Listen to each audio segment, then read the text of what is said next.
Hello friends, आज हम एक नई कुंडली का विश्लेषण करेंगे। ये कुंडली है फराह खान की। फराह खान जो एक फेमस कोरियोग्राफर है, सब उनका नाम जानते हैं। तो बहुत टाइम से बॉलीवुड में या हिंदी फिल्म इंडस्ट्री में डांस कोरियोग्राफ करती है और बहुत सारे अन्य काम भी उन्होंने किए हैं। तो हम जानना चाहेंगे कि उनकी कुंडली क्या कहती है। और इससे पहले कि हम कुंडली का विश्लेषण करें, फराह खान जी के बारे में थोड़ा सा और जान लेते हैं। फराह खान जी का जन्म मुंबई में हुआ था 9 जनवरी 1965। तो उस हिसाब से आज उनकी एज 60 ईयर्स है। बॉम्बे, महाराष्ट्र, मुंबई में। और वो सेंट जेवियर कॉलेज से पढ़ी है। और वो कोरियोग्राफर के अलावा एक फिल्म डायरेक्टर भी है और कई बारी वो जज के रोल में भी डांस रियलिटी कॉम्पिटिशन्स को जज करती है। एक फिल्म में भी शायद उन्होंने एक्ट किया है। और तो mainly film director, choreographer, actress हम नहीं कहेंगे, लेकिन ये 2-3 रोल और रियलिटी जज, ये प्राइमरी उनके 3 ऑक्यूपेशन रहे हैं फिल्म से रिलेटेड। और 1987 से वो एक्टिव रही है और उनकी मैरिज 2004 में हुई थी और उनके 3 बच्चे हैं। और उनके जो करियर पे अगर हम दृष्टि डालें तो करियर उनका काफ़ी लंबा रहा है। 100 से अधिक गाने उन्होंने 80 फिल्में की हैं। 4 फिल्में डायरेक्ट की उन्होंने, 2004, 2007 में ओम शांति ओम और मैं हूं ना, जो काफ़ी बड़ी हिट साबित हुई थी। लेकिन उनकी आखिरी 2 फिल्म 30 मार खान और हैप्पी न्यू ईयर 2010 और 14 के करीब आई थी, वो शायद इतना अच्छा नहीं कर पाई। और उसके बाद वो रियलिटी शोज़ में ज़्यादा दिखी हैं और अब उन्होंने एक फूड शो भी शुरू किया है।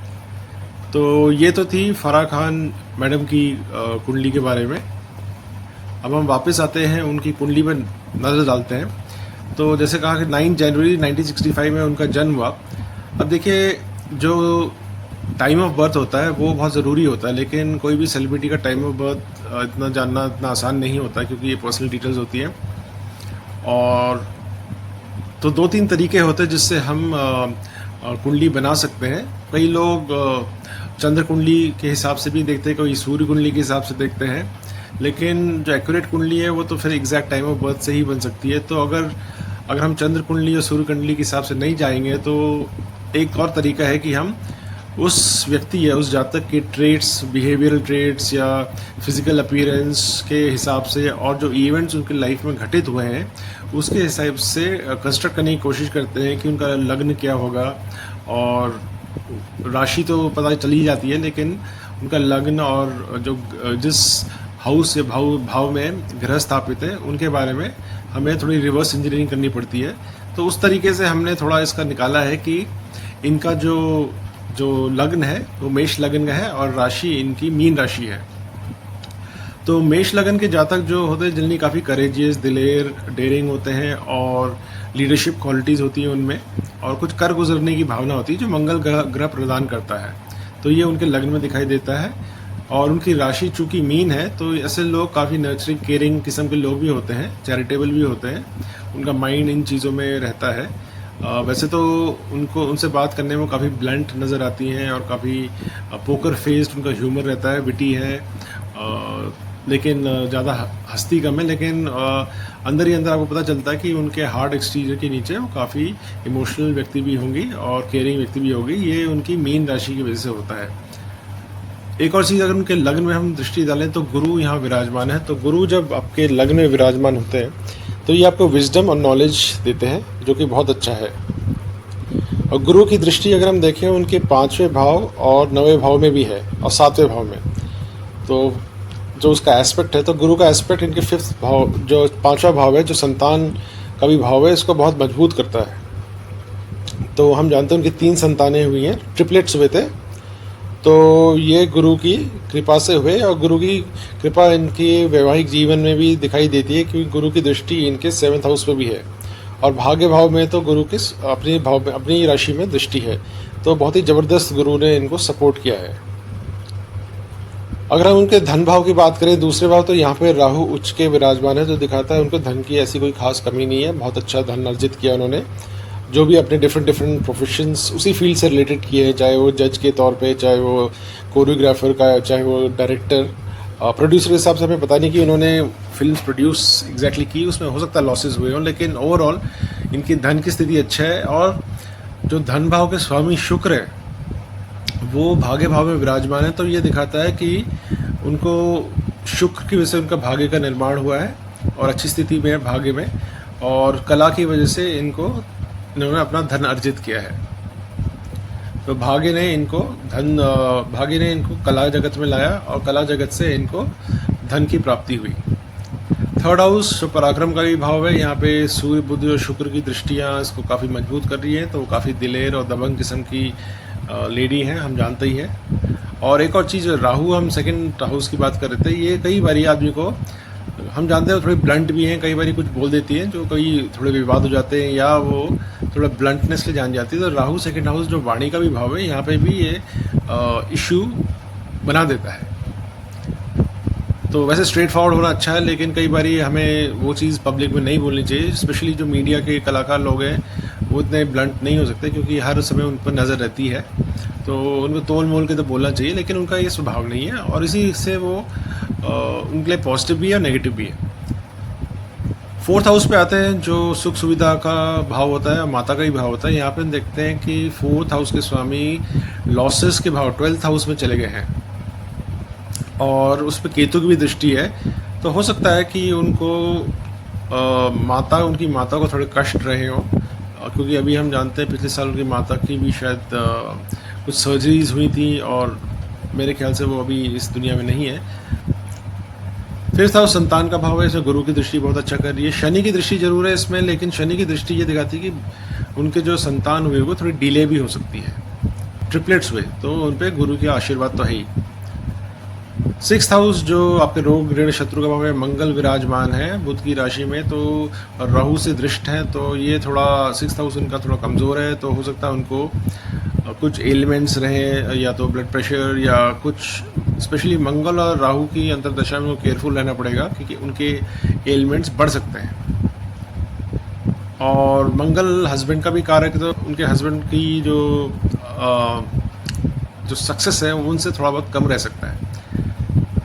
7th हाउस विवाह रिलेशनशिप्स का गुरु की दृष्टि है, बहुत अच्छा कर रही है। और शुक्र भाग्य भाव में जाके इसके स्वामी जो शुक्र हैं काफ़ी अच्छा निर्माण होता है, उनकी मैरिज काफ़ी अच्छी रही है।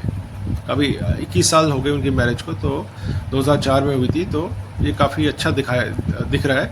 नवमांश में जरूर उनके शनि से दृष्ट है, तो उसकी वजह से इनको थोड़ा डिले इन मैरिज ज़रूर है, लेकिन बाकी किसी ग्रह का दुष्प्रभाव इतना दिखाई नहीं दे रहा है। और इस कुंडली में भी जो उनकी लग्न कुंडली है, इसमें भी बाकी ग्रह का कोई दुष्प्रभाव नहीं दिख रहा है, तो हम मान सकते हैं कि शादी वैवाहिक जीवन अच्छा ही चल रहा होगा। बाकी भाव में दृष्टि चले, भाग्य भाव में सूर्य बुध शुक्र, सूर्य बुध बुधादित्य योग का निर्माण कर रहे हैं, और शुक्र और बुध भी लक्ष्मी नारायण, तो धन संपत्ति भाग्य से इनको बहुत धन संपत्ति मिलेगी। और बुधादित्य योग का भी निर्माण है, तो भाग्य इनका ज़बरदस्त है, जो हमें दिखाई देता है कि इतने साल होने के बावजूद भी ये कुछ ना कुछ करती जा रही है। और ऐसा नहीं है कि बीच में उन्होंने शायद थोड़ा ब्रेक भी लिया था जब उनके बच्चे बड़े हो रहे थे, लेकिन कुछ ना कुछ अवार्ड्स वो बहुत जीतती रही थी। अपने कोरियोग्राफी में तो जीता ही है, और फिल्म डायरेक्शन के बाद वो अपनी कोरियोग्राफी तो उन्होंने कंटिन्यू की। तो भाग्य इनका बहुत अच्छा है, जिससे उनका धन की भी अच्छी कमाई होती है।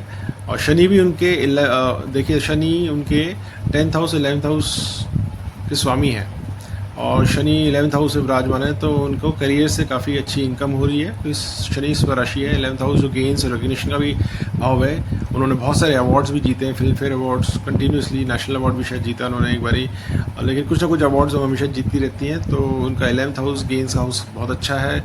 कर्म का भाव अगेन शनि इनके वेल प्लेस्ड है, इसके स्वामी, तो हम ये बोल सकते हैं कि इनका कर्म का भाव भी बहुत अच्छा है। राहु की दृष्टि जरूर है इस पर 10th हाउस पे, और शनि भी इसके स्वामी है, तो हम कह सकते हैं हो सकता है इनका कुछ बाद में अगर ये पॉलिटिक्स में कुछ आना चाहें तो ये उसमें देख सकती हैं, क्योंकि राहु की भी अच्छी दृष्टि है और शनि भी वेल प्लेस्ड है। अगेन ये इनके ऊपर निर्भर करता है कि ये उसमें जाना चाहेंगी या नहीं जाना चाहेंगी। सो ये तो हो गया 10th और 11th हाउस के बारे में। 12th हाउस में चंद्र विराजमान है और गुरु लग्न में है स्वामी, तो 12th हाउस भी लॉसेस का भाव, लेकिन केतु से दृष्ट है, तो थोड़ा बहुत जैसे हमने कहा कि माँ को कष्ट और कुछ मानसिक कष्ट की भी कोई समस्या रही हो सकती है। मदर को प्रॉब्लम या इनके मानसिक कष्ट की थोड़ी समस्या दिखाई दे रही है, लेकिन ये उससे पार पा जाएंगी। लेकिन ओवरऑल ये कुंडली ज़बरदस्त है, क्योंकि गुरु वेल प्लेस्ड है इनके लगन में और अच्छी दृष्टियाँ हैं गुरु की इनके संतान भाव और भाग्य भाव में। शनि स्वराशि है, बहुत अच्छा है इनके इनकम के भाव में। राहु वेल प्लेस्ड है धन भाव में। मैरिज का भाव भी अच्छा ही दिखाई दे रहा है। भाग्य का भाव हमने बोल ही दिया, कई अच्छे योग इसमें नज़र आ रहे हैं। और गुरु का भाग्येश का लगन में जाना एक राजयोग का भी निर्माण कर रहा है, तो 2 राजयोग यहाँ पे निर्मित है। तो कुंडली काफ़ी अच्छी है, काफ़ी ज़बरदस्त है। और अगर हम विंशोत्तरी दशाओं की बात करें तो स्पेशली अगर हम देखें तो इनका मरकुरी और केतु की महादशा में इनका करियर ग्राफ अच्छा गया 2002 तक। शुक्र की अंतर्दशा में, शुक्र की महादशा 2002 से 2022 में, तो 2004 में इनकी शादी हुई जब शुक्र में शुक्र चल रहा था। तो शुक्र महादशा में शुक्र जब चल रहा था 2004 में, तब इनका विवाह हुआ, क्योंकि शुक्र इनके 7th हाउस का भी स्वामी है और भाग्य का भी स्वामी है। तो ये शुक्र की महादशा भी इनके लिए एक तरह से अच्छी रहेगी और मीडिया से रिलेटेड काम करते रहेंगे। और ये 2022 तक चली इनकी शुक्र की महादशा। तो मैरिज का हुआ और संतान का सुख भी इनको प्राप्त हुआ इसी टाइम फ्रेम में। शुक्र में मंगल जब आया था तब उनको संतान प्राप्ति हुई। मंगल के 6th हाउस में ज़रूर है, लेकिन मंगल की डिग्री बहुत कम है, तो हम ये मान सकते हैं कि मंगल 5th हाउस में भी हम मान सकते हैं चलित के हिसाब से। तो इनका संतान सुख भी इस टाइम पे हुआ, स्पेशली फैमिली रिलेटेड इनको खुशियाँ मिली। और शुक्र की महादशा समाप्त हुई 2022 में और सूर्य की महादशा शुरू होती है 2022 से 2028। तो 6 साल जो रहेगी इस टाइम फ्रेम में सूर्य इनके भाग्य में विराजमान है। तो ये तो, और इनके पराक्रम तो अपना एफर्ट्स और भाग्य इनका साथ देगा।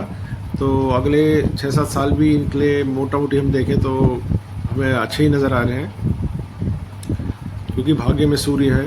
तो जब उनकी चंद्र की महादशा आएगी 2028 में, तब उनको थोड़ा केयरफुल रहना पड़ेगा, क्योंकि चंद्र इनके 12th हाउस में है और 6th हाउस को भी देख रहे हैं, तो और 4th हाउस की स्वामी है। तो कुछ परेशानियां इनको स्पेशली उस टाइम फ्रेम में आ सकती हैं। अभी इनकी शनि की 7.5 चल रही है और इस टाइम में पीक पीरियड चल रहा है। तो शनि की 7.5 में इनको थोड़ा बहुत कष्ट इन द सेंस कि मदर की जो पिछले साल मृत्यु हुई है वो थोड़ा बहुत हमें देखने को मिला है। लेकिन जनरली इनके शनि की 7.5 इतनी ख़राब नहीं रही है। पिछले बारी भी जब इनकी आई थी तब ये करियर में काफ़ी अच्छा कर रही थी, क्योंकि शनि इनके मोरलेस वेल प्लेस्ड है। लेकिन थोड़ा बहुत कष्ट तो आएगा ही, हमें लगता है उससे पार पा जाएंगे। शनि इनको थोड़ा बहुत सपोर्ट भी करता है। तो ये तो थी फ्रेंड्स फराह खान जी की कुंडली का विश्लेषण। तो अगर आपको किसी और व्यक्ति की कुंडली का, सेलिब्रिटी का विश्लेषण चाहिए तो हमें कमेंट्स में ज़रूर लिखिएगा। तो एक और बात हम जो कहना चाह रहे हैं कि कई लोग हमसे पूछते हैं कि क्यों ऐसा होता है कि हमें इतने कष्ट या सफरिंग लाइफ में देखनी पड़ती है। बहुत बारी हम देखते हैं हमारे ग्रहों की वजह से या हमारे कर्मों की वजह से ये सब चीज़ें हमें देखनी पड़ती है। तो बहुत लोग का किसी न किसी point of time in life ये पूछते हैं कि क्या कारण है कि हमें इतनी सफरिंग मिलती है। क्योंकि अब गरीब व्यक्ति है, उसकी तो लाइफ में एक ही प्रॉब्लम है कि उसको पैसे कमाने हैं, उसके फैमिली का अपना स्टैंडर्ड ऊपर करना है, तो वो तो उसकी तो एक प्रॉब्लम है। लेकिन जब अमीर हो जाता है कोई व्यक्ति थोड़ा, तो उसको 10 प्रॉब्लम शुरू हो जाती है। तो हमें लगता है कोई अमीर व्यक्ति है जैसे एलॉन मस्क हो गया या कोई और, कोई प्रॉब्लम्स नहीं है, लेकिन उनकी प्रॉब्लम्स बहुत होती है।